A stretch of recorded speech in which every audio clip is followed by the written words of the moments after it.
As an artist who does what people would consider offensive lyrics, what they would consider offensive lyrics, do you feel compelled at all to try and get with the program and not use those lyrics? Wow, I mean, the program. Let me get this right.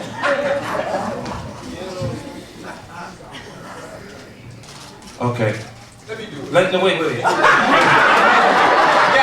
The president, they want to tell, are you familiar with politics? Absolutely. So you're familiar with the president's #2 man? Mm-hmm. And you're familiar with him resigning based on him using maybe what we call a dating service? Maybe he's hanging out with hoes that we mentioned in the music. That makes you, if that doesn't make you aware of a situation that exists. I mean, sure, the music is a mirror, and hip-hop's a reflection of the environment that we grew up in. It's the harsh realities that end up in the music. If I ask you to paint a picture of the American flag and not use the color red, you're gonna have a difficult time.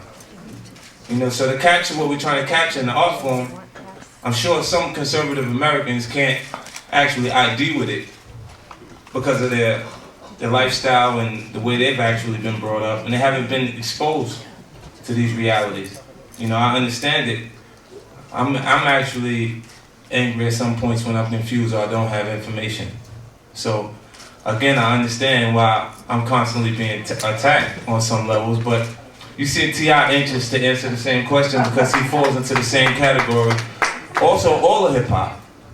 It's difficult for you to find a hip-hop album that has had any success that hasn't had content on some level that was a little racy, you know? What about Master P? He's announcing he's well, Master P doesn't sell CDs anymore. You can tell him I said it. Cameras is rolling, right?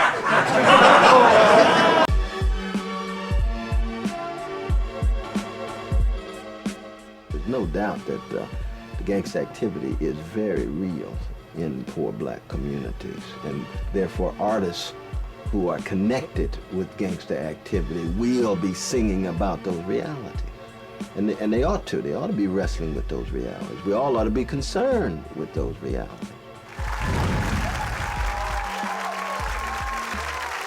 I just want to say that hip-hop didn't create violence. And you know, violence is entertaining. My favorite television show, hands down, The Sopranos. You know, I saw Tony kick someone till the teeth came out. And I like to watch that. A lot of hip-hop fans like to hear the violence. That's something that we have to just accept. Now, is that the only representation of hip-hop? Wait a second. It is not the only type of hip-hop that sells. So we hear a lot like, oh, well, we do this violent hip-hop because this is what's selling. No, Kanye West came out on his first album. He wasn't talking about any of that. You know what I'm saying? And he sold very well. So like I said before, we have to diversify what we're hearing and what we're taking in. Hip-hop to me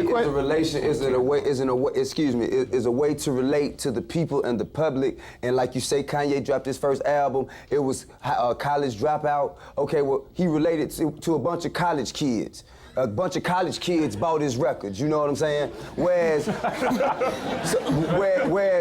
me, I come from an urban community. I come from the west side of Atlanta, Bankhead, one of the roughest communities in Atlanta. So I'm gonna make music that's going to relate to the people who are in and around that setting and those scenarios and under those circumstances. And if I gotta throw some B's, N's, H's and talk about some 4, 5s, 9s and some AKs in order to trick somebody into learning some on another one of my songs on the album, then so be it. Ain't no way you can listen to a T.I. record and say that's all you got from it. Ain't no way. And even Laura Hill said, "I throw an MF in so the ignorant hear me." Exactly. But Nelson, I want you to come in because even with this, and even if we buy the premise that this is just a reflection, when does it evolve to go beyond that? It's never merely a reflection. It's an interpretation. But here's the challenge. We have a community where we have young black men who are unemployed, young black men who are not being educated. Right. What these guys do, they're very skillful at it, is they make commercials. Mm-hmm. They make commercials to sell product. Mm-hmm. And they sell jeans and they sell other things aside from records. But the same information that makes them buy apple-bottom jeans does affect people's lifestyle choices. Sure. We can't negate that. A lot of artists try to say, well, the home decides that. But come on. In the real world, video games also decide it.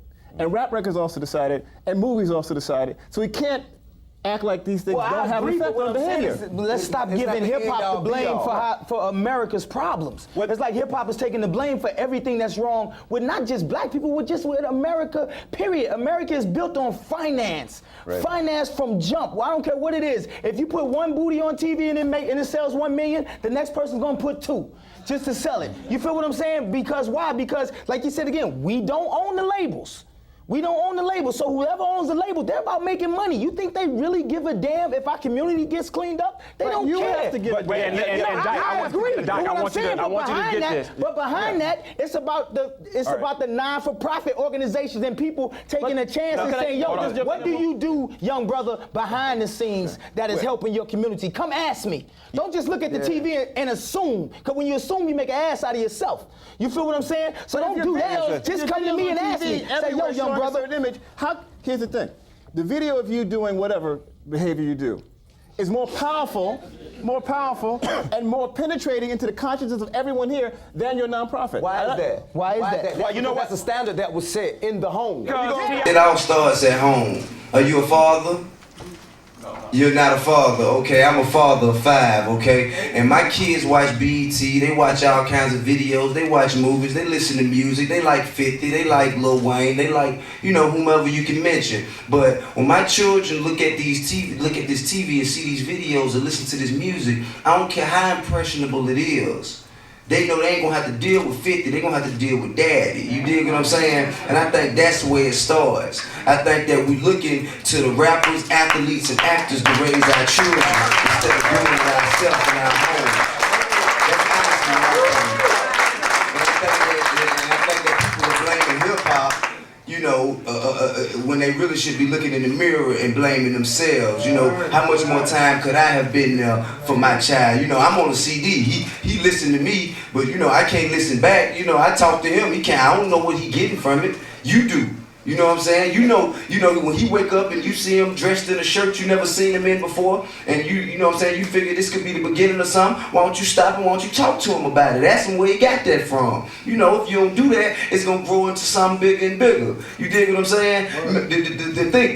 The things that I say come from the life that I used to live. And this is like he said, a harsh reality that maybe most of you are fortunate enough to not to have ever dealt with. You know what I'm saying? Most of y'all don't know what it's like, the way if you don't sell this bomb of dope, you ain't gonna have nothing to eat for the next 3 days. You know, most of y'all don't know what that life is like. And I know the B word, the H word, and the N word are the words that's under attack right now. But I don't know if you know it or not, people, but it are bitches, niggas, and hoes that live in America. And as long as that fact exists, I think rappers deserve the right to talk about it.